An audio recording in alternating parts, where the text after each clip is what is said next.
Busy. Busy.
We streaming this? Yes.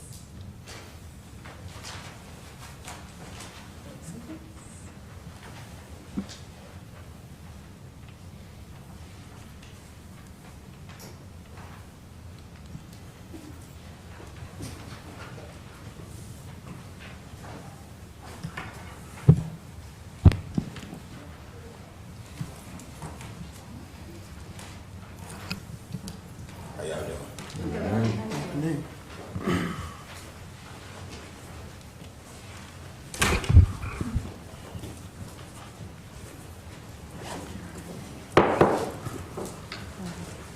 Hammond City Council public hearing, August 10th, 2020. Roll call, please. Councilman Andrews, Present. Councilwoman Gonzalez, Present. Councilman Wells, Present. Councilman DeVitorio, Present. Councilman Leon. Present. Now for a public hearing, proposed 64-unit public housing development subsidized by the Louisiana Housing Corporation. And I'll turn this over to Councilman DeVitorio because he's the one who set this Yeah. meeting. I just thank y'all for coming tonight or this afternoon. I just really wanted to make sure I informed city residents of a large project of 64 units coming off of the corner of Natchez and Corbin. It's in my district, District 4. With 64 units, and it's something that I definitely wanted to make sure that the residents were informed about, and they had proper notice, and it wouldn't just slid on in during everybody being distracted with the coronavirus and everything else. The project is known to be the borough, 64 units, 1 to 2 to 3 or 4 bedroom. It appears to be designed to have an interest on Natchez. This project is being funded by bonds issued by Louisiana Housing Corporation and tax credits. The developer appears to be based out of Mississippi, and and throughout the Gulf Coast. Looks like he's done some of these projects. The development could easily have 200 to 300 residents. That's going to impact that area. Infrastructure, sewer, drainage.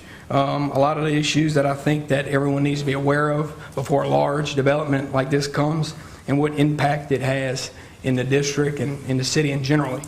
That area over there has started to become a little commercial industrial use over there that's started to employ city residents, and I think it has more growth there, potential to be commercial industrial, which would create jobs, many jobs. And on the contrary, this type of commercial development, I have never seen one of the developments increase property values or make any area appealing.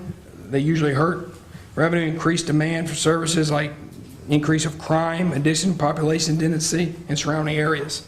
So, that's kind of what I wanted to make sure that everybody had an opportunity to voice their opinion on this development or any future developments, in this city of this size. So, if anybody has any questions or would like to come up and comment, that'd be great. One other thing, we've had in Villa West, a lot of the problems have came from Villa Willa. It's another development similar to this, and I don't want to, repeat history. If I can somehow be a part of slowing down a process to really evaluate the issue and see what long-term effects that it may have on our city, that's what I want to be here for. So, yeah.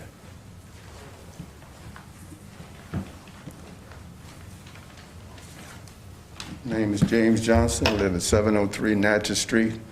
I oppose to this public housing unit.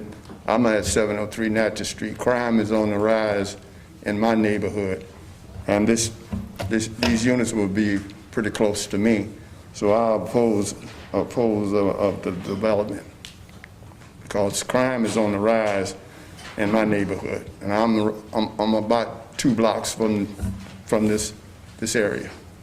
So I really oppose to it.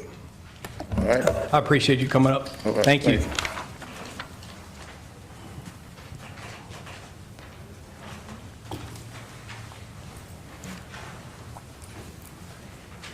Rhonda Wells, 109 Brent Street. I also live in that neighborhood, and I oppose it because of the crime in our neighborhood.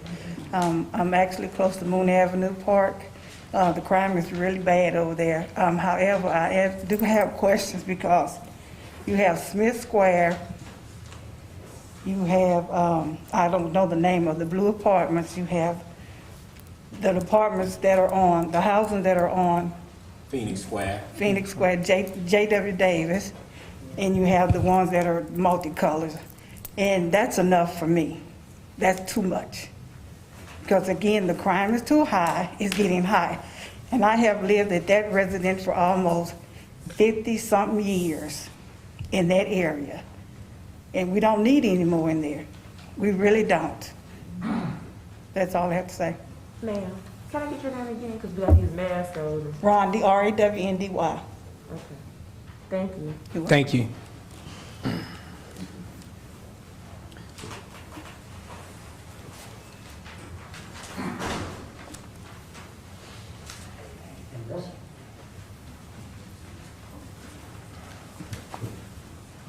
My name is Samuel C. Paul. I live at 103 Garrett Drive in Hammond. And the apartment she was talking about on J.W. Davis in Phoenix, that's 1 block from my house. And what happened there was that we went on and kind of agree with them, put it there. Because when we found out about it, they was already building them. And after they build them, crime and it's all kind of things going on in those apartments, and we don't have no control of it. Keep calling the police about it, and they don't do nothing. A lot of burglaries, a lot of kids tearing up people's stuff. So I definitely opposed bringing that many people in that area. Thank you. Appreciate it. Thank you.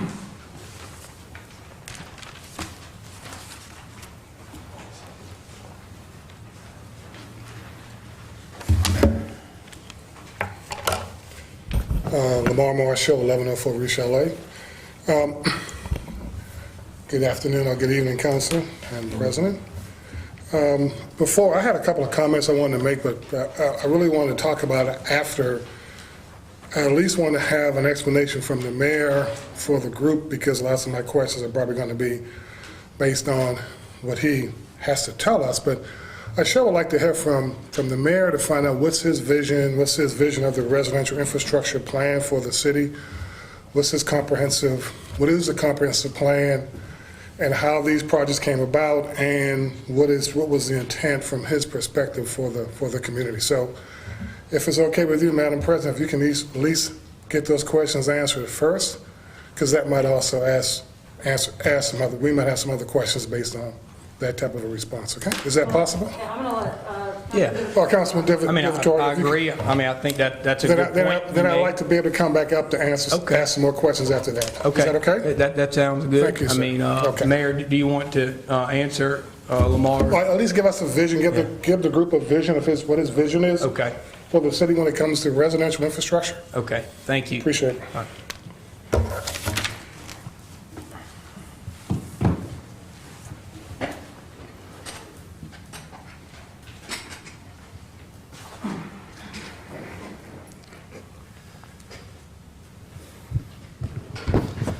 Good evening. I think the vision when it comes to the city of Hammond is to keep it as close to what it is today moving forward. We have a good, quiet, quaint town.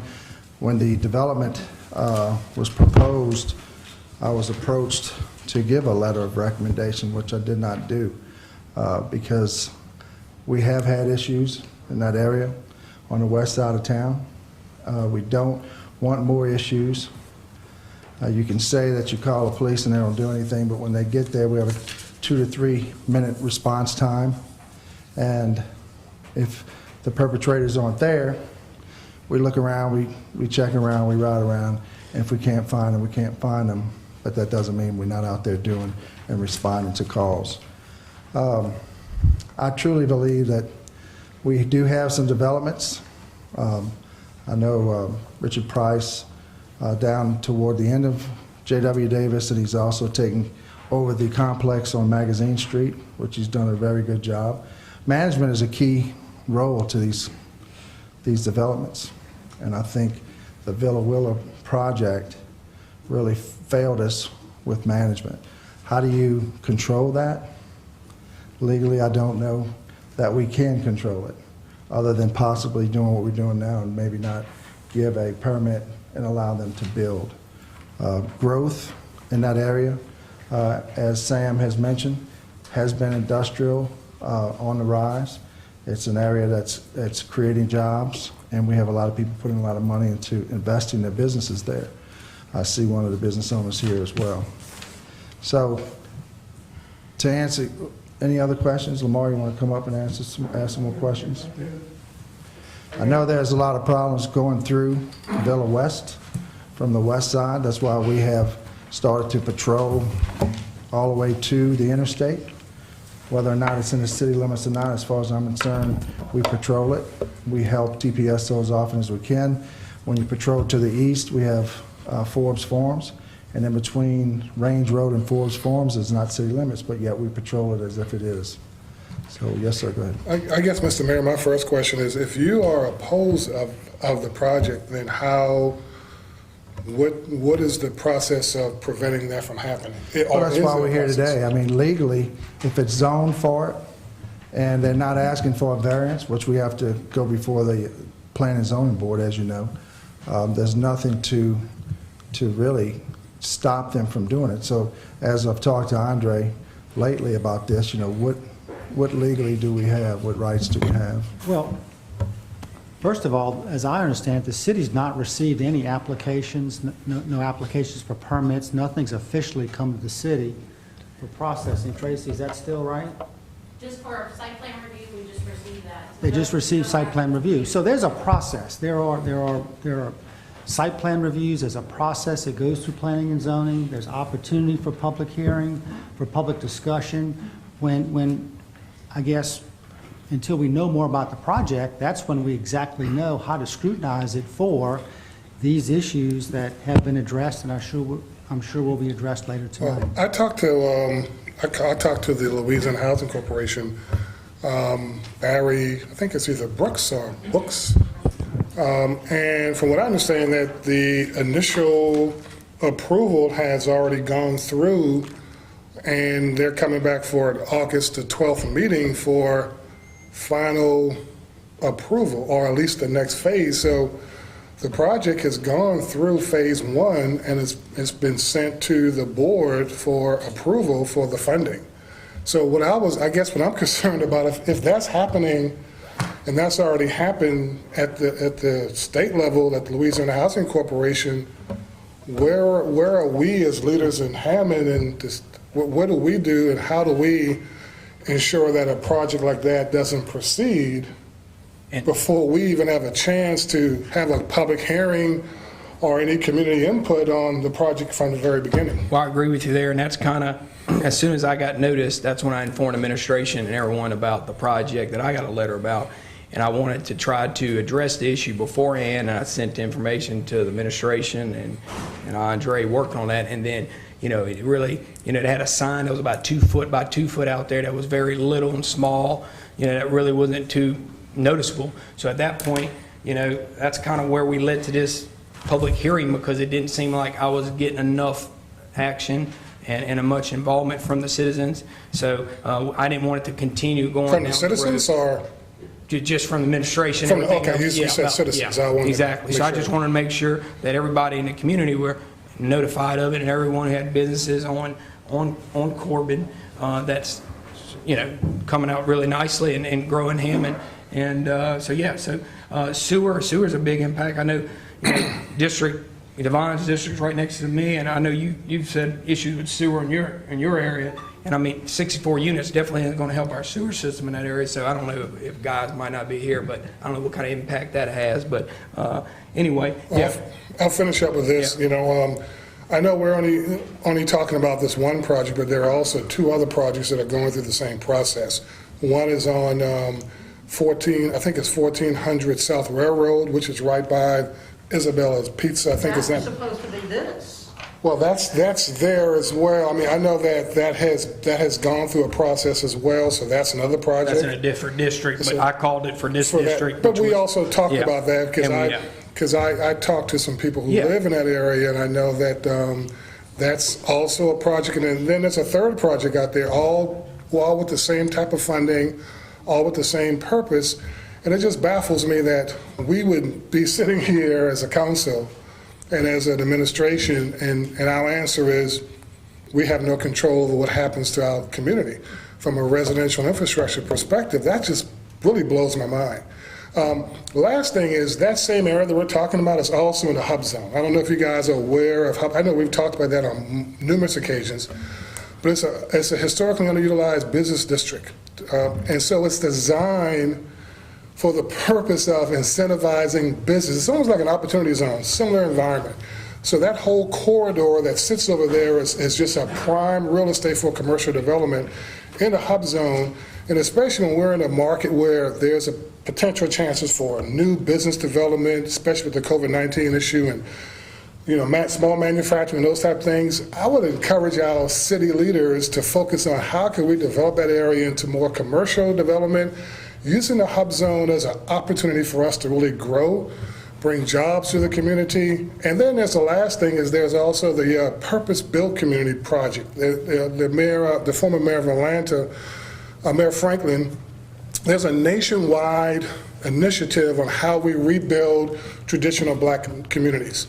And with that area being right on the cusp of the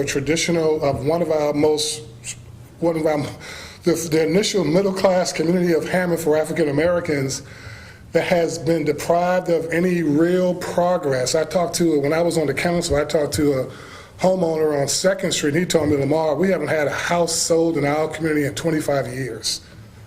25, and that was 2 years ago. So now it's probably been about 27 years since the last time we've had any kind of home ownership sales in that neighborhood. And I think it has a lot to do with the fact that we have no intentional plan of how we redevelop that community. So I think it would be a great time for us to take a pause, sit down and really think about how can we really make that corridor a real desirable residential, have a real solid residential infrastructure plan for that community so we can grow the city. If we're going to grow jobs, we have to have housing. And the last thing is, for the third time, is home ownership should be our focus. Especially when we talk about statistics, we really have an opportunity to grow our home ownership. You can Google the city of Asheville. I don't know if you guys realize that. Asheville is an 80% white population, 15%, 85 white, 15% black. 7 white councilmen, 2 black councilmen. They just voted unanimously to create an initiative to invest in home ownership for African Americans in their community, in their city, because they realize the lack of home ownership impacts the city. So for a city like Asheville, North Carolina, which is about maybe 70,000 people, with an 85% population like that, can do that, I don't see why Hammond can do that either. Thank you. Thank you. Brought up some good points. And I have a question. go ahead. Come on up, Is ma'am. this something, I've been following this 1400 Southwest Railroad Avenue, G. Parker, Hammond, Louisiana. Yes, ma'am. I've been following this 1400 Southwest Railroad Avenue for 8 months. Now, is this something separate from that? That's something separate. I was notified. This boroughs is in my District 4, so I got noticed directly. That's kind Because of why I'm I've been looking to sent better my housing. Yeah. I'm where I am now that's less desirable. Yeah. And all these people here are talking about how bad it is. Yeah. And the 64 unit, what's going to happen? I don't know how many you're talking about on the South Railroad Road. Do you know how many is over there? 64. It was just like this. 64 is the borough, but how many? Tracy, you know how much is over there on South Railroad Road? I shouldn't apply for anything. Okay, South Railroad. I can tell you, I have How much is? 50 one-bedroom units and 16 two-bedroom units. So yeah, so Right, 80 that's right. something. Is that still on the 82 map? units. 82 units. Okay, so that's 82 over there in South Railroad. So Is that still going to be available? is that in your district, Carly? No, that's in my district. Okay. Well, have you heard much about that one? Nobody knows anything about it. They put a big thing in the paper this long. Yeah. About 6 months Hello? ago. Yeah, they had told me about it, but like what Sam doing, I'm actually piggybacking off of what he's doing, because I went to the planning and zoning, and this is what was told to me. One of the engineers told me there's nothing that we can do to stop it. This come from an engineer that works in Hammond. So they told me wasn't nothing I could do to stop it. And So this is off the books. from the way it looked, well, you just heard what the mayor said. I think all of them gonna be off the book. I think this just a meeting for us, everybody to voice their opinion. That sounds like, based on what they said, I don't want no part of that either. Thank you. Thank you. You come on up, Find ma'am. another location. Simple. Good evening to the council president, council members, Mr. Mayor. I'm not taking my mask off. I hope y'all can hear me. Okay. I'm also at 700 Natchez Street. I live approximately 4 blocks from the proposed borough, and I've also been in contact with the Louisiana Housing Commission, and I received some of the same information that they have passed phase 1 of building, and there are future meetings, and they've contacted me about those meetings as well. My first question, though, is there someone here who can tell me why that particular area was chosen? No, it might have, no, I don't know if anybody's here, Is but there anyone here to represent the organization? it probably was for sale, yeah. Are you finished? I'm asking a question. I'm here to talk for the developer. My name is Chris Moody. I'm a lawyer here in Hammond. I live at 910 Green Lawn. First, let me say that my client did not get notice of this hearing today. They would have been here otherwise. They found out about it, and they asked me to attend. I don't have the answer to all your technical questions about what this development means and what it will do and how it will work. I do know that they are a quality company. It's going to be a quality project. It's not going to be your typical welfare check rent facility. It's going to be more of a worker housing, affordable worker housing. There'll be a considerable budget for the future maintenance of this facility going forward. That's part of the plan. It's part of what the federal government has learned about financing these projects and these developments in the past. They don't want to turn it into another crime-infested place. I want to just ask the council particularly and the entire audience to keep an open mind about this project, because I think we're getting the cart a little before the horse. This should go through a process, a due process, and your ordinances have in place protection for that, and a time and a place to ask these questions, and these technical people will be here to answer your questions. There is a meeting of the Planning Commission on August 27th. It's tentatively set to come before the Planning Commission at that time. So my client will be here and will answer questions as long as anybody wants to ask them. They'll show you the plans, they'll show you the pictures. They'll also be happy to meet with anybody outside of that meeting. I can even help set that up before that time. So I suggest to you too, Councilman, not to take too much of an advocacy position on this development or any development, because you sit as possibly the final arbiter, sort of the jury. So if you start forming decisions early in the process, or if you become an advocate along the way, you may have to recuse yourself because you've already become, conflicted out by that. So I ask you to keep an open mind about it and refrain from being an advocate until it goes through the process. All I wanted to say is they all look nice and they all are good when they're brand new, and they all are good, and then down the road, the cities are usually left to maintain and manage the project. That's a valid question. And have to deal with all of the issues, infrastructure issues, crime-related issues, anything. And when they pack up and leave, roll out, usually these developers aren't even from the city, they're from out of state, and they come in and develop their deal, make their money, roll out, and then we're left. That's our town. I plan on being here till I pass away. So therefore, this is our town, and it's a big development. So those are valid questions. They do have a plan in place that I think will answer those questions for you. A future fund will be set up for the maintenance and care for these facilities into the future. I think most communities would be pleased to have this in their town. There is a need for affordable counsel. I kept my comments quiet while I talked. Okay, you got a question?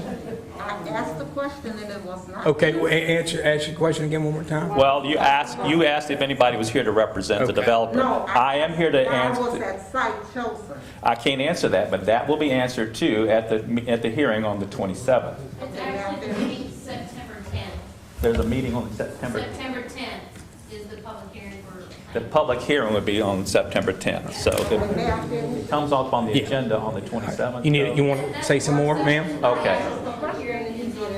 Got it. Okay. He said he didn't have the answer. That's fine, then let me finish. Okay, go ahead. Yes, ma'am. Okay, this is my concern. We have a Smith Square that's a quarter of a mile from where this proposed project, and I'm going to call it just that because that's what it ended up being most of the time, is a project. We have Smith Square right around the corner. Go look at it. How many times has the police been called back there for altercations and all kinds of problems? Is Smith Square the blue ones? No. Okay. The blue ones are... Smith Square is off J.W. Davis Drive, right behind 700 J.W. Davis Drive. Okay, that's... Okay? Yeah. That was supposed to be a wonderful project too. Now, this particular facility, I'm approximately 4 blocks from it. I have been living in my home for almost 40 years. I do not intend to have anybody move me out of there. And the typical welfare project comment, in my opinion, was insulting and unwarranted. But at any rate, I still believe that this is a poor decision, and it would be a poor decision on the part of the city. And as you, the council, whatever your circumstances are, I've sat where you're sitting right now. And we've had to make some hard decisions. This facility should not be placed in that area. You have a brewery there, you have a church there, you have other warehouses there, and you have a full community behind that. We are already getting closed in. We don't need something else to close us in. So, Mr. Moody, to your organization or your clients, I really would wish that they would reconsider and not put that facility there.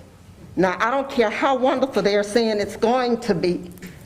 It might start off that way, but I know how it's going to end up after living my life in Hammond, Louisiana. So that's my position. Thank you. Appreciate you coming. Come on, Steve.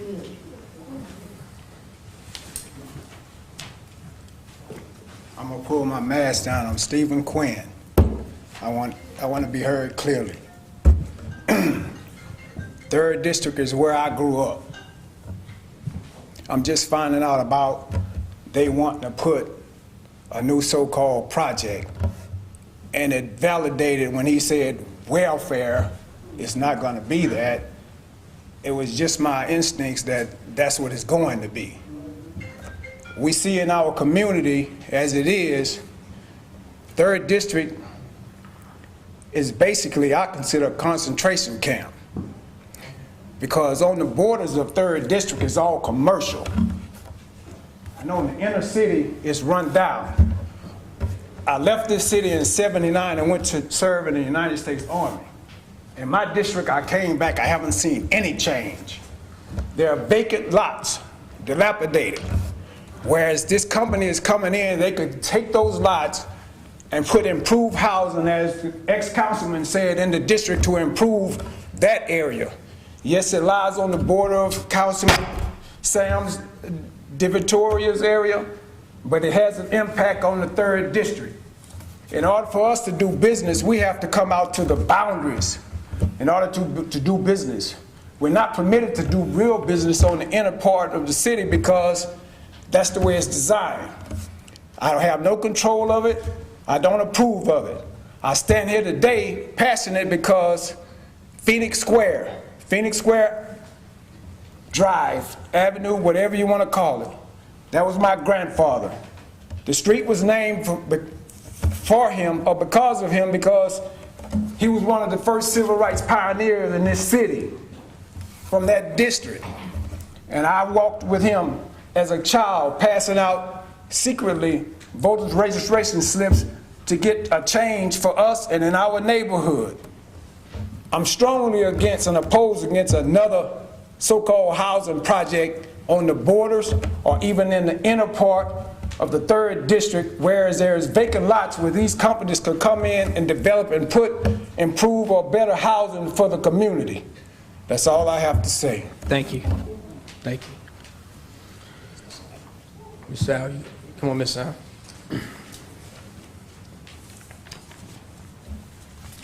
Salvador Nicolosi, 3607 Highway 190 West. I'm a member also of the 4th District, which ties in with the 3rd District. Number one, I feel when you build a complex of that size, you know, it's like going back to New Orleans back 50 years ago, 60 years ago. You know, they tore down all the projects, but then they started developing. I used to work in the Irish Channel, cut hair, and it was unbelievable with the St. Bernard, I mean, they had the St. Thomas Project, they called it. Well, they tore all that down, and now they started developing nice houses.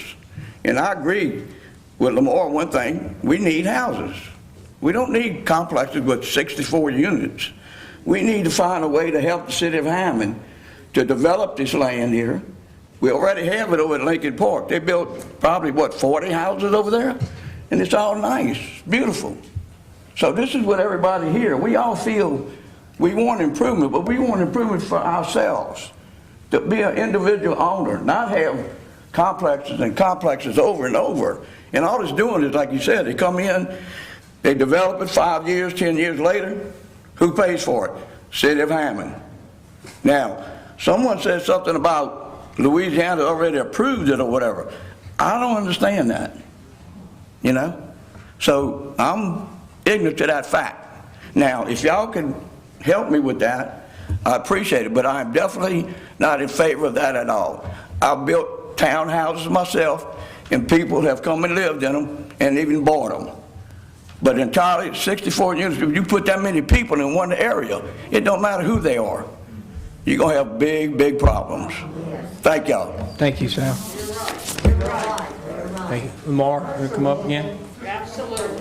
Moving on, just for the audience, because I think it's important right now. The Louisiana Housing Corporation has a huge initiative to build houses. And if you talk to Cunningham, who's the director of the Louisiana Housing Corporation, he will tell you that their goal is to build single-family houses. They would, I could tell you that 3 years ago when we met and we were there with a little contingency that went to meet with them in Baton Rouge, we were trying to work on a project to do some revitalization programs in the Greenville Park, I mean over off of Washington Street. And they were very, very, very interested in helping us get an initiative started. We talked about the Housing Choice Voucher Program through HUD, where HUD allows us, our citizens, and we get about $2 million worth of HUD dollars a year. I don't know if you guys know that or not. And that money comes in and is passed out to pay rent through what we used to call Section 8, and now they refer to as Housing Choice Vouchers. There's a Housing Choice Voucher home ownership program that you can use through HUD that's already been approved, where HUD is incentivizing renters to buy homes where they will pay for a portion of the house, which gives that potential homeowner equity, and then they take a second mortgage out on the smaller part of the house so they can encourage home ownership. That's already there. And HUD wants to see communities, the Louisiana Housing Corporation wants to see communities like Hammond build single-family houses. We just have to have the will to do that. We have to have the leadership to do that. We have to have the community behind that leader or that leadership team. And we can go into, like the gentleman said, we can go on 2nd Street, we can go on Centel Street, we could go right behind the Zimari Park, where we have a $15 million infrastructure or renovation plan for Zimari Park. We can rebuild that community out. We could take, there's probably at least 60 vacant lots sitting right over there. Yeah. Am I right, Councilwoman? That's your district, right? There's at least 60 vacant lots sitting right there, so that would be the same 64 houses, Chris Mooney, that we could put over there. Then we can sell those houses and we can build home ownership, build wealth in our community. Equity is valuable. If you Google right now, if anybody here wants to Google, the average, and Hammond is probably 52% African American, probably one of the largest African American, at least in the parish. I think the parish is 35%. Hammond's over 52% of the majority of African American city. Do you realize what the what the wealth of white Americans are in the United States? Anybody know? I'll tell you. It's right at about $100,000. You know what the wealth is of African Americans in the United States? Anybody want to guess? I'll tell you that too. It's about $5,500. And you know what the difference is? Home ownership. It's all about home ownership. And if we don't take advantage of that with this community and try to rebuild and build home ownership, value, wealth, pride, then we're missing the whole boat. And if we can do that, I think it's much better than us building rental, infrastructure when we have the same ability to take those same dollars, those same TIF dollars, Mr. Mayor, and you know that, those same TIF dollars can be used to build home ownership in Hammond if we have the will to do it. And I think going back, you made some good points, but I think going back to the problem we have on hand right now is 64 units, pretty much apartments opposed in an area that is designed for industrial commercial use, and it sits in the hub zone area. It's in a hub zone. A platform. It's an area of land that we would be pretty much not wasting, but using on residential rather than using it for the incentives for commercial industrial use down that road. And the good thing about a hub zone is you don't have to be a female. It's not a diversity issue. It's not, for African Americans only. It's for anybody who wants to invest in business in a hub zone. And that whole area is just all hub zones. And then the federal government sets aside $15 billion of procurement for hub zone businesses. So Hammond has this large footprint of hub zone that we have never even tapped into. And we've been talking about this now before I even got on the council. And we still haven't moved on any of that stuff at all either. I think we really need to concentrate on some of those areas as a city and administration on looking at some of these zoning areas in these areas that are going towards a different route, and maybe looking at redesigning the layout for that goes to the planning and zoning. They're looking at permits and issues that are brought to them, and if the zoning's already set in place for that, it's a little harder. I mean, they're not going out looking at footprints of the city that may need to be looked at to redesign to be more commercial or use or industrial use. And maybe we need to get a committee set up for that, to look at that, because the city is growing, and if you don't watch how it grows or a certain way, putting different developments in different areas, I mean, that could create 20, 40, 50 jobs rather than apartments. So in that little area. So I think that's something we need to look at in some of those areas. And I don't know, as far as you being the city, Andre being the city attorney, what at the end of the day, what advice as the city attorney you give us on this particular issue we're dealing with here, where it seems like a lot of the public is opposed to these developments at this time? Is there any legal options? Well, legally is one thing. The first thing is good, and that is get input from citizens, input from the areas, what's their concerns, what are their issues. Again, there are multiple chances on this particular project, but if you're looking globally, that's a more comprehensive view of cities and areas and zoning and rethinking what areas are appropriate for what projects. A moratorium is, some communities sometimes use moratoriums where they say, let's just sit back for a minute. Let's take a broad view of all these areas. Let's sit tight on permits, sit tight on approving applications till we get a bigger handle on a bigger picture. Those are options that are available to you. Any other public has any other comments or questions or concerns or input?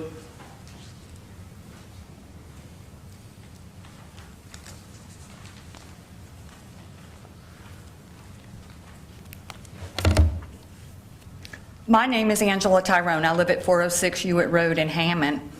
I moved to Hammond after Hurricane Katrina and moved to the area that I live in because, first of all, I loved Southeastern when I was here. Second of all, I wanted to be in an area that was diverse, and Hammond fit that bill. And I hope that it continues to fit that bill. However, since I've lived in my house for the past 15 years, on the verge of District 3, there have been 3 of these things that I've had to come and fuss about. And I don't like to fuss about it. I'm a social worker by profession. I certainly support low-income housing. I certainly support people who are down on their luck. I agree with Lamar. We need to be looking at home ownership. People that I've dealt with in Hammond want home ownership. Doesn't matter what and there are so many kinds of programs. There's rural development. There are things that people don't know about. My question here, and this is making me very frustrated here, is that why do we have to, these kinds of meetings, like I never see these meetings about these kinds of developments or anything about these developments come up in the Daily Star that I subscribe to religiously. Why not? Because then the whole public would get the information. It is time for this city to recognize every one of its citizens. We are not going to move forward if we do not carry our African American community with us. I think, Black Lives Matter, it does matter. And we have got to stop marginalizing that community and to think that the only thing that they can afford is, like in this stupid little proposal here, for 51 bedroom units. Now you tell me who's going to buy who is going to live in 1 bedroom units. I can tell you it's not. I've been a social worker too long. It might start out as 1 person, but I can promise you it'll be 4 and 5 in those units at least. Crime is going to be a part of it. Home ownership will bring pride. People want to be a part of their community. People help to support what they help to create. We have got to give people an opportunity to create. I don't know the gentleman who was in the Army. He certainly has an ideas. He certainly is looking out for his community, and he's been other places, and he sees everything that's going on. It's time for us to look forward. When I first found out about this, I could not believe that I was going to have to go through it. I want you to ride by that little area on 1400 Railroad Avenue and look at that little spot, and to think that they want to put that kind of property. The entrance into our town, for one thing, and the second thing is it's right in between the fire department station hub and 3 businesses, and in the back a neighborhood. That's what's there. That's not what it needs to go in that area. We want people to see what we're about. This town has so much to offer, but we want to marginalize people. And it's time for us to grab together and move it. We keep seeing the signs with the mask about, we're all in this together. We're all in this together. And it's time for us to move forward in bringing people together instead of trying to be divisive. And I can promise you, if you put these kinds of establishments in this area, and I lived in New Orleans for 18 years, I know what those kind of developments are. The guy who's proposing this, he's the one who's been redoing the Iberville project. Come on, guys. Wake up. Why do you think they're coming here? And this idea about we don't have any say, that's not true. I made contact with the Louisiana Housing Corporation too. And you know what they told me? The thing they're looking for is they want the community to support it. The only thing that I got about a lot of these things has been a little thing, like this guy said in the paper, about this big, in the classified section. I don't know about y'all, but I don't know many people who read the classified section. You don't think people would be looking for this on the front page? You best believe they would be, and they would be involved, and they would be active. They don't want these kinds of developments coming into this area. Why do you think St. Tammany Parish doesn't have it? Why do you think they're not trying to move into Livingston Parish in these kinds of developments? Because why? Because the community's not supporting it. It's time for us to wake up and take some power back. This is our community. It's not the state of Louisiana's, and it's certainly not these developers who come in, do their thing, and move out.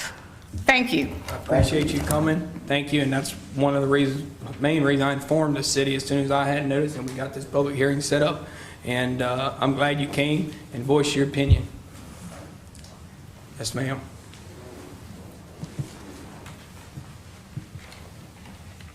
My name is Erica Betts Williams, 700 Natchez Street. and I'm an aspiring homeowner. I'm a professional person and have been for my adulthood, and a lifelong citizen of Hammond. I'm ready to own a home. I don't want all of this renting. And my question is, in addition to that, what are some concrete next steps that are going to happen? All this fancy talk, I don't understand it. I want it plain. What are the next steps now that you know that the community is not for it? Thank you. Can you help us out a little bit on that? Like Possible moratorium for one. Okay. I think that from what I'm hearing, looking at it from our planning and zoning, what is already in our planning and zoning? What is allowed? Is it apartments? Is it 64 units? If that's the case, and then that's allowed all over the city of Hammond, should we be reviewing our zoning and determining whether big pieces of property who could meet this developer who wants to come in, not you particularly and your client, but any developer could come in and say, look, here's 20 acres of land, we can put 1,000 apartments. Well, no, not if it's zoned for that already. So let's take a review of our zoning and see where we allow these things, whether they need to be changed to individual lot sizing so that whenever they have to come to the planning and zoning board, they have to approve that or deny that, and that gives you the chance to have your opinion. If things are already zoned for exactly what they want to do, I agree, we have trouble, defeating this, if that, quote unquote. Well, I stated earlier, we need to look at maybe revising some of the planning and zoning maps. I mean, we just did that over there in front of Villa West earlier this year. It was allowed it for mobile homes right in front of Villa West.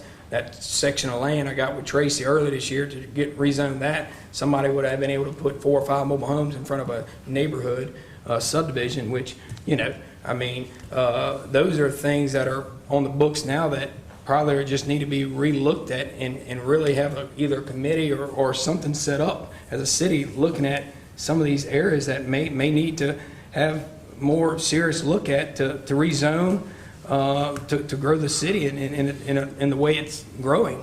Go ahead. Yes, sir. I'll wait for you. Go ahead, you're good. My name is Damian Strauss. I live on Edward Neal Way. And I'll tell you a story about what you already have in place and what you can do. I own a piece of property on East Hanson. It's in a district that has been rezoned in 2016 when the city adopted the new building code. Everybody knows it as the East Iowa Overlay District. I have a lot in that district that is zoned residential multifamily, duplex. I cannot build a duplex on that lot. Why? Because of the overlay district. Natchez Park, Greenville Park, overlay district. You want to stop people from building in your neighborhood? Overlay district. It's that simple. I would rise in opposition to a 64-unit complex being built there. Why? Because I believe that if anybody's going to receive a subsidy to build in Louisiana, it should be a Louisiana resident, and in Hammond, it should be a Hammond resident. We should receive the subsidies. We should be subsidized for building houses. They're right. There are plenty of lots in Greenville Park that can have houses built on them. They're tax lots. They're all for sale right now. Very cheap, $5,000. There you go. They're all over the place. Nobody wants them. I know people in Greenville Park. I go to Greenville Park almost every day. When I go down Washington Street, you know what I see? Crap. That's what it looks like to me. That's why I wouldn't over there. There's plenty of land over there. That's the truth. Thank you. Carly, can I make one statement? Yes. So just keep in mind that we also have the adopted master plan that guides the future of the city. It was a 20-year plan that was done several years ago that changed our zoning laws. So you need to keep that in mind as well, because that's still an active plan, and our planning commission and zoning commission look at it every time they have a case. And it was a lengthy process, 2 years maybe, Jimmy, of public hearings from all over the community and different backgrounds and different steering committees that guided that plan. So I don't know that the community know it exists. And maybe the council at the time, you guys weren't around, that plan is a very active plan, and I would suggest reading it. Go ahead. Yes, ma'am. Both of you hit on what I was originally getting ready to ask you to come up here and speak about. I was on the council when we did that with the zoning. And mobile homes cannot be put in certain specific areas in any part of the city limits. I'm aware of that because we passed that law. Okay, if I live on a street where there's nothing but structured homes, I cannot pull a mobile home behind my home. So what you're saying about the overlay district is correct. And we really, really need to look at what we have already on the books, what we already have access to, and utilize that. I will go down fighting until my last breath to continue to keep these kinds of monstrosities out of our neighborhoods, because that's exactly what they are. So, I mean, you have resources. You have former council members who are still alive and well who knows about these things. If you don't know, ask. We'll be more than willing to share. But mobile homes can't be anywhere. You can't be, according to certain laws, you cannot place housing, nor can you have churches within a certain distance of a bar. All of these things are already on the books. So we need to look at them. And if there's something we can do to stop this project and future projects from going up in our neighborhoods, we need to look at what we already have in place and use it. We're not using it against anybody. We're using it to better our city. I have grandchildren. I raised both of my children in this city. I was raised here, like I said. I mean, it's just getting out of hand, even with medical facilities. It is getting out of hand. We need to do something now. We don't need to wait another year. We don't need to do another study. We need to look at what we have and do something now. Thank you. Thank you. I like to say something. Planning and zoning. One of the ladies has spoken about the meetings and the time. Planning and zoning meeting is at 12 o'clock. How many people, what time it start? 5 o'clock. Planning and zoning meetings at 5? 5 o'clock, first Thursday of every month. Okay, the meetings that I go to at 12 o'clock, what are those meetings? That is a work session. A work session? Yeah, because the problem is, a lot of time with these meetings, and that be the biggest issue. And that's why I was trying to push that we had this meeting at 5:30.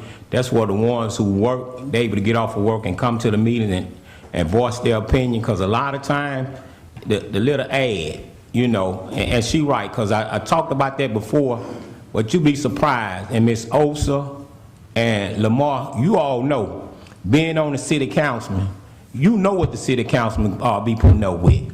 You know, we can sit here and talk all day long, and you know they gonna shut us up. And we got to watch what we say, because we say too much, we ain't gonna get nothing done in our district. So you all know what we're going through. Thank you.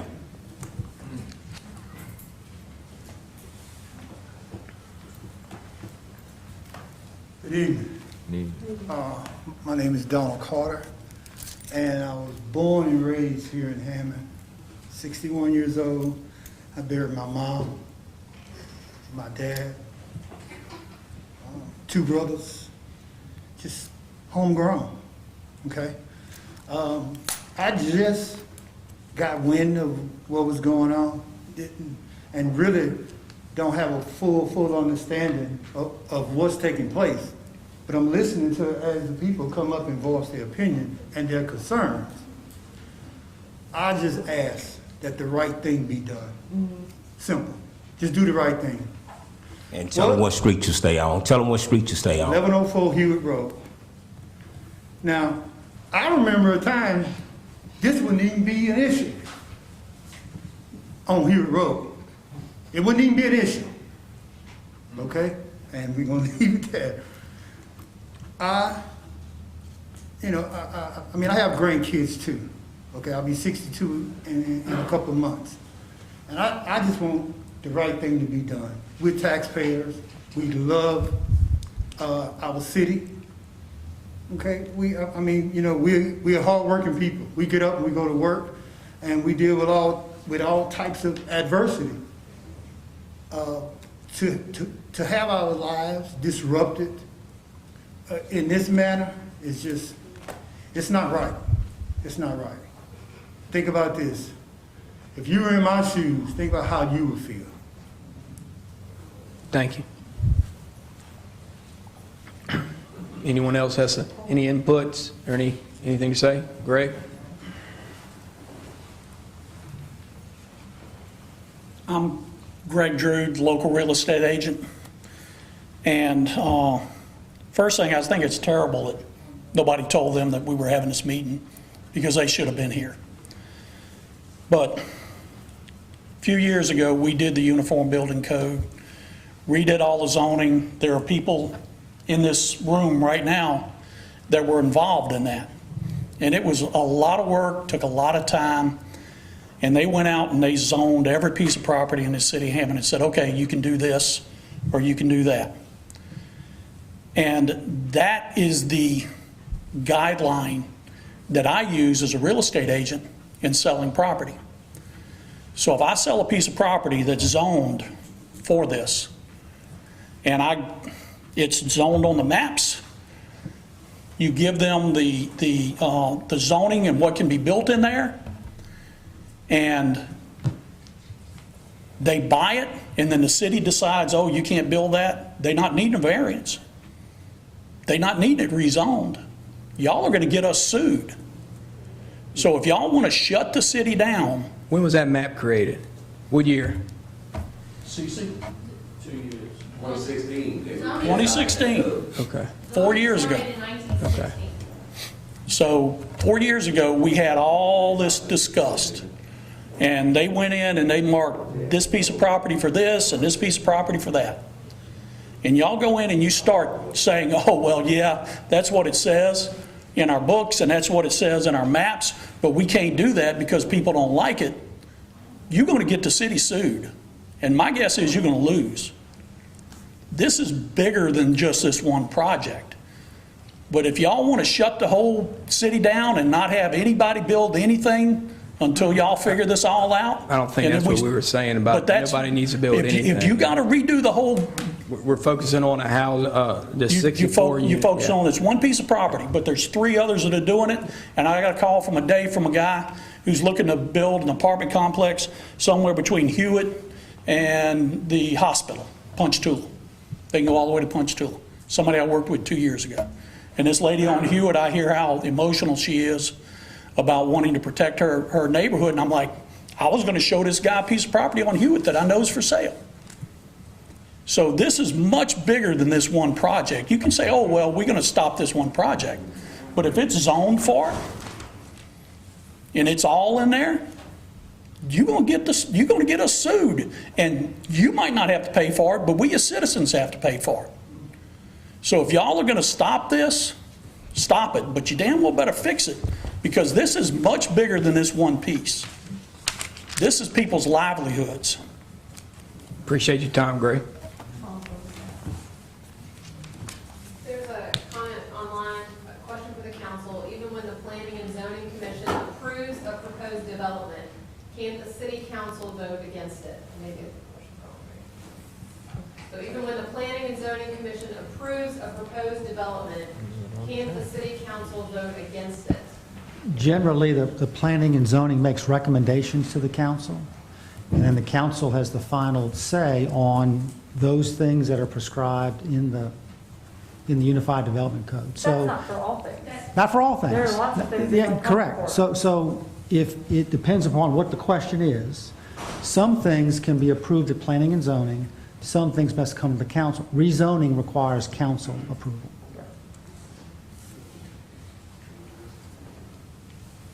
I'm just asking back, one other question, just for clarification, Greg was saying, I know that the property is one thing, but it's also the TIF dollars, the tax incentive funds that come from Louisiana Housing Corporation that allows these projects to go forward. The Louisiana Housing Corporation is asking for the citizens, like Angie said, they're asking for the citizens to approve the project. So there's two factors here. We have the Louisiana Housing Corporation that has dollars, millions of dollars. It's an $8.6 million TIF grant or dollars to incentivize them to purchase and to build these, and then they rent it for 15 years, and then maybe you can buy it for 15 years. That's the typical way they do it. But the Louisiana Housing Corporation is the big pin. They have the dollars. So will they give those dollars to projects that the city doesn't want? I don't think so. I could be wrong, but I can't imagine the Louisiana Housing Corporation giving away millions of dollars to a company to build something that the city doesn't want. Thank you. If the citizens of Hammond don't want it, then the citizens can call them and convince them to stop the finance. That's what we're doing. That's what we got this here for. The city can do it if it's already zoned for what it is. Okay, thank you. Joe, you guys? Yeah, good evening, council and mayor. I know we got off track a couple of times, and I was just thinking about, Joe, just give us your name and yeah, address. my name is Joe Meir, 44065 High Oaks Trail, Hammond, Louisiana. And I was just thinking about a man that I used to ride around with in Devon's district, the 3rd district, Mr. T.C. Wells. Mr. T.C. used to bring me around in that district, and he'd point at different houses that he built in that district. And he'd tell me, yeah, Joe, I built this house. Yeah, Joe, I cleaned this lot up and I built this house. And he built a lot of houses in Hammond and all around Hammond, Mr. T.C. did. So if you're really interested in bringing your community where they don't need projects like this, then the need of the project needs to be fulfilled. So what does that mean? That means that area needs to be incentivized by being cleaned up, by some entrepreneurship. It's probably some of the least expensive lots in our city. Some entrepreneurship to go in there and buy a few of those lots and build a couple of houses. Right now, interest rates are the lowest they've been in history. So get in there, clean up the neighborhood, incentivize some buyers to come in there when they come in and drive through to buy, build, and live in that neighborhood. And then the need for these different projects won't be in demand. But there's a lot of people that need housing to live in. I'm not saying this project or any other project, but what I'm saying is if you want something in your community, it takes a community to build a community. And it's going to raise the values in those neighborhoods by that happening. So if you really want to get your housing going in your community, get your community together and step up and take some entrepreneurship opportunity, because to me that's probably some of the best entrepreneurship opportunities in the city limits of Hammond. The land values are lower and the housing is in demand and the interest rates are super low right now, so people can qualify to buy a house. That's it. One last time. First of all, on behalf of the developers, I want to thank everybody who came tonight and expressed your opinions. I want to let you know they are watching tonight live. They heard each and every one of you, what you had to say. You made very good comments. I applaud that you're passionate about your community and you love Hammond as much as I do. To the council, I'll say, please keep an open mind about this process. I think once you learn more about it, you'll be less offended by what they have planned. I would also suggest to you that my client is not going to be asking for any zoning change. When they went shopping for pieces of property, they said, where can we build apartment complexes like this? This was a piece of property that was pointed out to them under your current ordinances, under your current zoning. So if you want to control these things in the future, I agree. You need to take a look at your zoning map and decide whether you want any more multifamily complexes.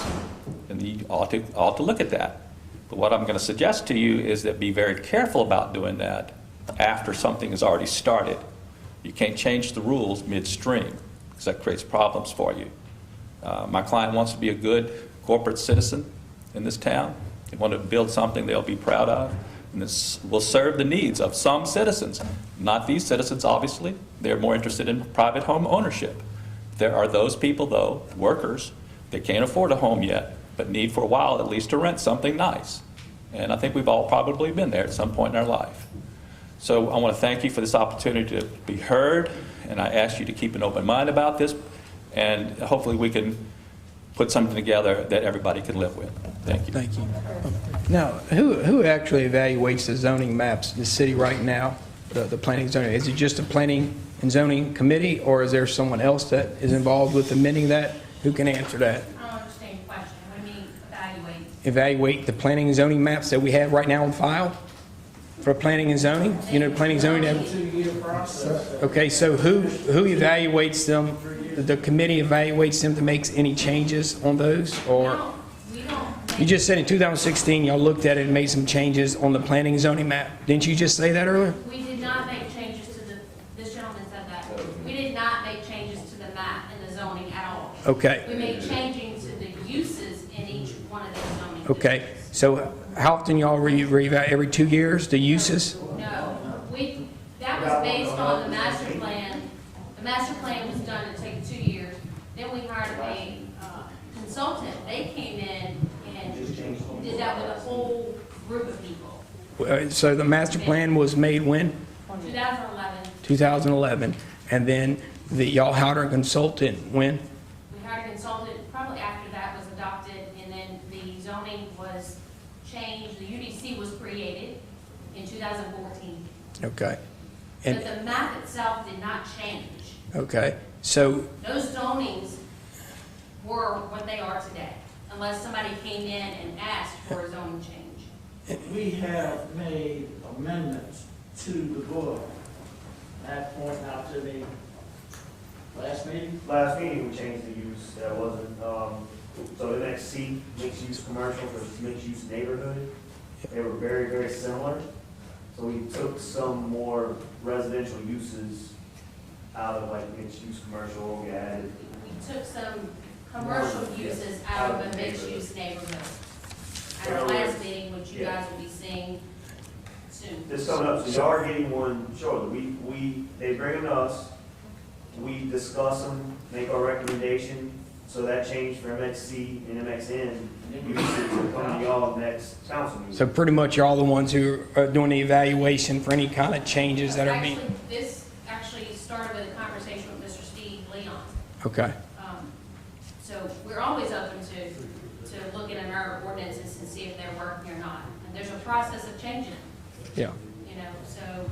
I just didn't know if there was a set time we have to evaluate growth in the city and how's it going, and if there's any I just changes. asked you to look at the master plan, because that's a 20-year Yeah. plan that took. Okay, yeah, so nobody looks at the growth over time and seeing if anything needs to be reevaluated in the map Well, and they zone. refer back to the master plan. Okay, yeah, And okay. how that goal or that guides a certain area with development. Okay, all right.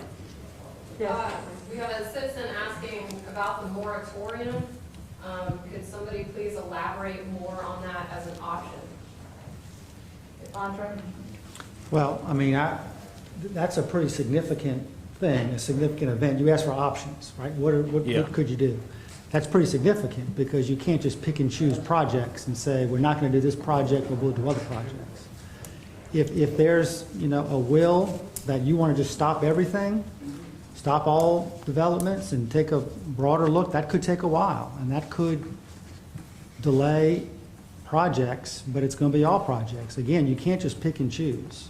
That's a very significant move, and I want to have a deeper conversation if that's something that's under And consideration. we could then find ourselves with the parish dealing with, they did a moratorium, yet they already had someone who had started the process, so that moratorium doesn't apply. Well, that's to a them. second issue, and the second issue, who's it apply to?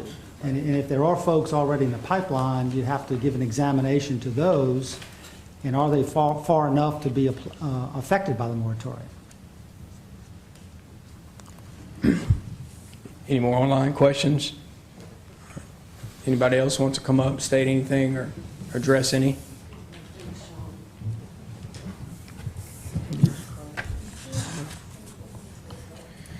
All right. Anybody, any council members want to say anything more? Or? No, I would like to say thank you for everybody that came out to participate, and thank you, Sam, for putting this together. And it's something that's needed.